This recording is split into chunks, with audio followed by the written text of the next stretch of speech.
आपको बताएं, साकिब चद्दर ने अपने बयान में कहा कि मोमना इकबाल मेरी बीवी को तलाक लेने पर रुखसाती रही।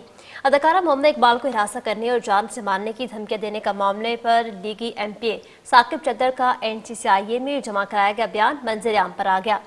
साकिब चद्दर ने अपने बयान में कहा कि मोमना इकबाल से 2020 में मेरी मुलाकात हुई, जल्द करीबी ताल्लुकात कायम हुए।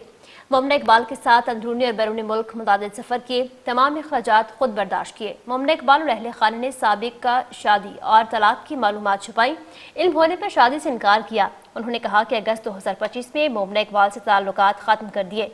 मोमना इकबाल की बहन रमशा इकबाल ने ब्लैकमेलिंग के जरिए 10,000 ऑस्ट्रेलियन डॉलर वसूल किए। रमशा इकबाल की यूनिवर्सिटी फीस 13,000 ऑस्ट्रेलियन डॉलर रही। मोमना इकबाल के अकाउंट में मुख्तलिफ औकात में 83 लाख रुपए मुंतकिल किए। साकिब चद्दर ने मजीद कहा कि मोमना इकबाल के मोबाइल में बहुत सी तस्वीर और वीडियोस मौजूद हैं। वाज़ेह रहे, सेशन कोर्ट लाहौर ने लीगी एमपीए साकिब चद्दर और अहलिया सुमेरा की जमानत मंजूर करने का तहरीरी हुक्मनामा जारी कर दिया। एडिशनल सेशन जज इरफान अहमद शेख ने अबूरी जमानत मंजूर करके तहरीरी हुक्मनामा जारी कर दिया है और लिखा कि दरख्वास्त गुजारों ने अबूरी जमानत के लिए रुजू किया। अदालत ने दोनों मुलजिमान को शामिल तशवीश होने का हुक्म दे दिया। दोनों मुलजिमान को 50-50 हज़ार के जमानती मशरके जमा कराने के अलावा दरख्वास्त गुजार जमानत पर हतमी फैसले तक हर तारीख पर अदालत में पेश होंगे। वाज़ेह रहे कि साकिब चद्दर और अहलिया सुमेरा पर एनसीसीआईए ने मुकदमा दर्ज कर रखा है।